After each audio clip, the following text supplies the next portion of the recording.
May oras pa. Tatlong simpleng salita. Tatlong salitang madalas nating sinasabi sa sarili natin. At madalas, hindi natin alam na ito rin ang tatlong salitang unti-unting sumisira sa buhay natin. Mamaya na. Bukas na lang. May oras pa naman. Mukhang walang masama, hindi ba? Pero paano kung ito pala ang pinakamapanganib na kasinungalingang paulit-ulit nating sinasabi sa ating sarili? Hindi dahil masama tayong tao, hindi dahil tamad tayo, kundi dahil naniniwala tayong laging may susunod pang pagkakataon. Laging may bukas, laging may oras, pero ang totoo, walang nakakaalam kung gaano pa karaming bukas ang natitira.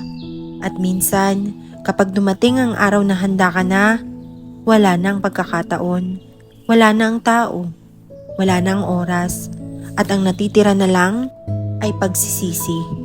May isang lalaking tatawagin nating Mark. Katulad siya ng maraming Pilipino. Masipag, responsable, mapagmahal. Araw-araw siyang pumapasok sa trabaho, gigising ng maaga, uuwi ng gabi. Lahat ng ginagawa niya para sa pamilya, para sa asawa, para sa mga anak, at para sa kanyang mga magulang. Pero may isang bagay siyang palaging pinagpapaliban, ang oras. Ang oras para sa mga taong mahal niya. Tuwing tatawag ang kanyang nanay, mamaya na lang ako tatawag pabalik. Kapag niyayaya siya ng kanyang tatay magkape, sa susunod na linggo na lang, tay, medyo busy kasi. Kapag gusto siyang kausapin ng anak niya, anak, mamaya ha, may ginagawa pa si daddy. At sa isip niya, okay lang, may oras pa naman. Hindi naman sila mawawala, hindi naman sila aalis. Hindi naman ito ang huling pagkakataon.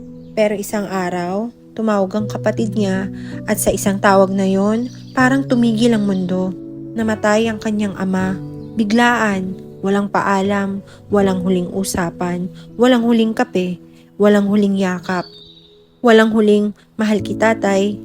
At doon niya na-realize ang mga pagkakataong pinagpapaliban natin ngayon, maaaring hindi na bumalik bukas. Ilang beses mo nang sinabi sa sarili mo na magsisimula ka na, magda-diet ka na, magninegosyo ka na, mag-iipon ka na, mag-aaral ka na, magsusorry ka na, magpapatawad ka na. Pero hindi ngayon, bukas na lang, susunod na buwan na lang, kapag handa na, kapag may pera na, kapag wala ng problema, kapag mas convenient na. Pero alam mo ba ang isang sikreto? Hindi darating ang perpektong panahon. Hindi darating ang araw na mawawala ang lahat ng problema. Hindi darating ang sandaling sasabihin ng buhay, okay, pwede ka nang magsimula. Dahil ang buhay ay hindi naghihintay, patuloy itong umaandar. Patuloy itong lumilipas. Habang naghihintay tayo ng tamang oras, lumilipas na pala ang mismong oras na kailangan natin. Maraming magulang ang nagsasabi, kapag lumaki na ang mga anak ko, mas magkakaroon ako ng oras. Pero isang araw, paglingon nila, hindi na humihingi ng tulong ang anak nila. Hindi na sila niyayakap bago matulog. Hindi na sila ang unang hinahanap. Lumaki na pala sila. At ang mga sandaling akala nila ay laging nandyan, tapos na. Maraming anak naman ang nagsasabi, babawi ako kina mama at papa kapag mayaman na ako. Pero hindi nila namamalayan, tumatanda rin ang mga magulang nila. Humihina rin sila, napapagod din sila. At minsan, bago pa dumating ang araw na gusto mong bumawi, wala na sila. Ito ang masakit na katotohanan. Hindi tayo nasisira dahil sa malalaking pagkakamali lamang. Madalas, nasisira tayo dahil sa maliliit na pagpapaliban na paulit-ulit nating ginagawa. Isang araw, 2 araw, 1 buwan, 1 taon, hanggang maging buhay na natin ang paghihintay. At ang pinakamasakit, hindi natin namamalayan. Pero may magandang balita, hindi pa huli ang lahat.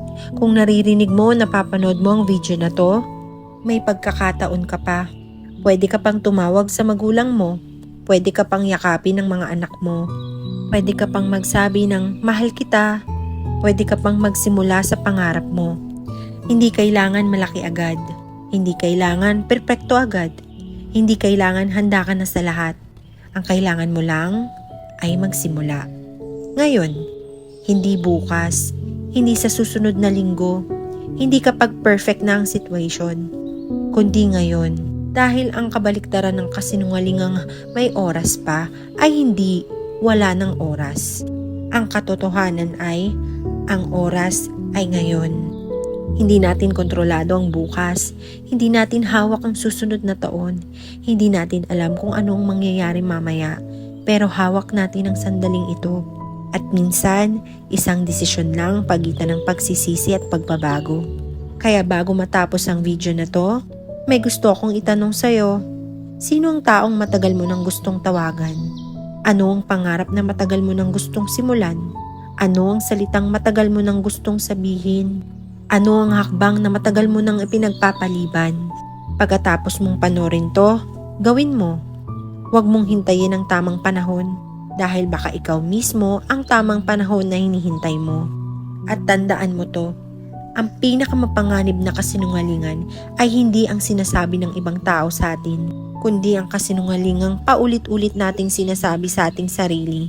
May oras pa. Dahil isang araw, magigising tayo at malalaman nating tama nga tayo.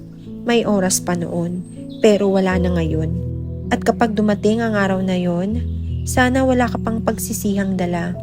Sana masasabi mo sa sarili mo, hindi ko pinagpaliban ang mga bagay na mahalaga.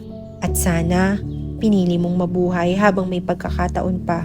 Dahil ang buhay ay hindi sinusukat sa dami ng taon, kundi sa mga sandaling hindi natin hinayaang lumipas. At ang pinakamagandang araw para magsimula ay ngayon.